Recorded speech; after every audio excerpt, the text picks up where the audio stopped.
Should I just quit Etsy and have my own custom website to sell my items on?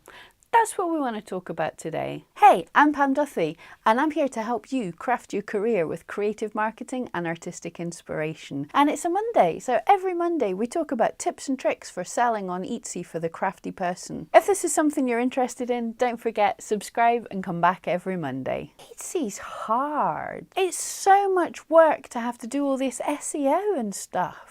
Wouldn't that just be better having my own website? So before we get started, I want to ask you, do you have your own website for selling online? Are you thinking of quitting Etsy and setting up your own?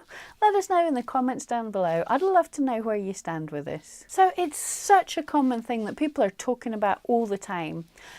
Is Etsy really worth it? We're paying to have our listings. Wouldn't it just be better to have our own website where people come to us? So let's talk about the pros and cons in having your own website as opposed to using an Etsy shop. So pro number one, you have a custom URL for your branding.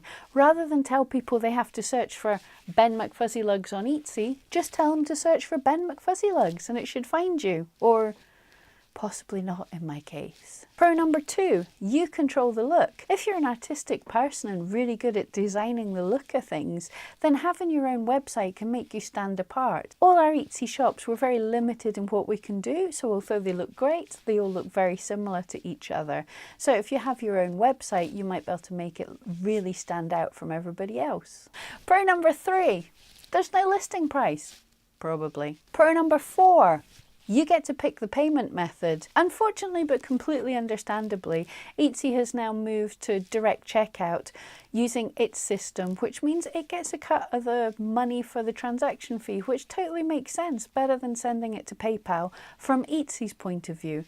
However, if you have your own website, you get to choose the platform that you're going to accept money on. Now, on Etsy, you have the option to include other methods like PayPal, but they're not as obvious necessarily to a new buyer coming in. Pro 5, it might be easier to build a mailing list to capture emails from people than trying to get them through your Etsy site. And building a mailing list can be a really powerful thing. Pro number 6, no bosses at all.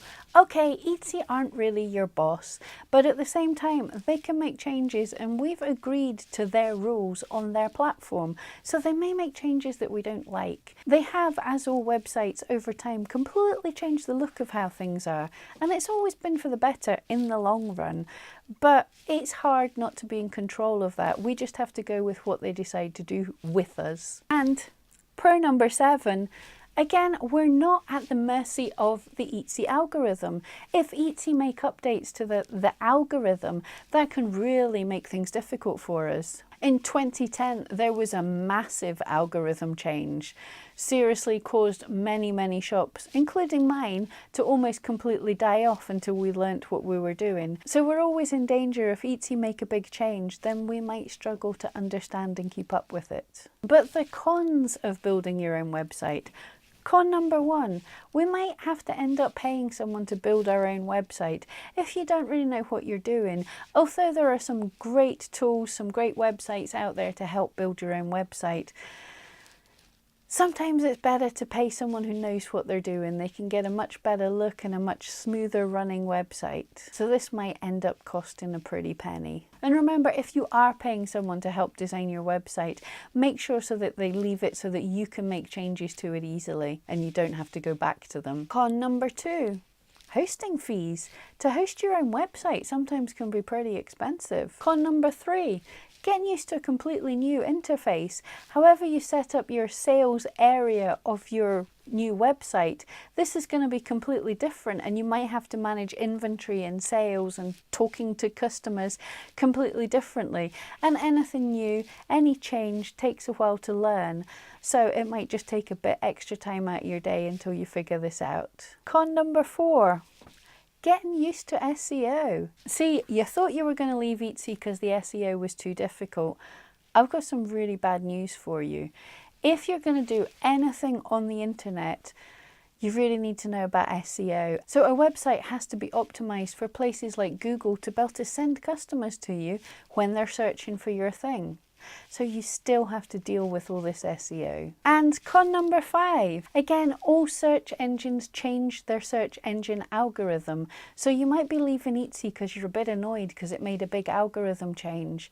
But I've got bad news that Google makes massive changes as well. And they don't necessarily tell us what they've done. You can be flailing around in the dark as to why your shop was driving a great amount of traffic and then suddenly it's all died. So balancing it up, Etsy is the largest platform for creative sellers online and for creative buyers. The audience is already there. So basically you have a massive captive market of people who are already wanting to buy handmade things. I'm going to say if you're struggling with SEO, if you don't have a big return customer client base, if you're not doing that great on Etsy, it's actually probably not a good time to quit. But it is possible that you could start slowly building up your own website, capturing some customers' information, and then perhaps when the time is right, you could leave Etsy. So the time to be jumping ship is if most of your views and customers are actually coming from outside Etsy, they're from promotions that you've done, from work that you've done, from returning customers. If you really understand SEO across various platforms and search engines, if you're doing really well already, then that might be the time to jump ship from Etsy. But otherwise, you're probably going to struggle with your own website as well as you're struggling with Etsy. So that's just my take on it. If you let me know what you think in the comments down below. And thank you so much for joining me. I hope that at least gave you some food for thought. Don't forget, click on my wee face to subscribe, check out the other videos in my Etsy tips, and come back every Monday. Thank you so much.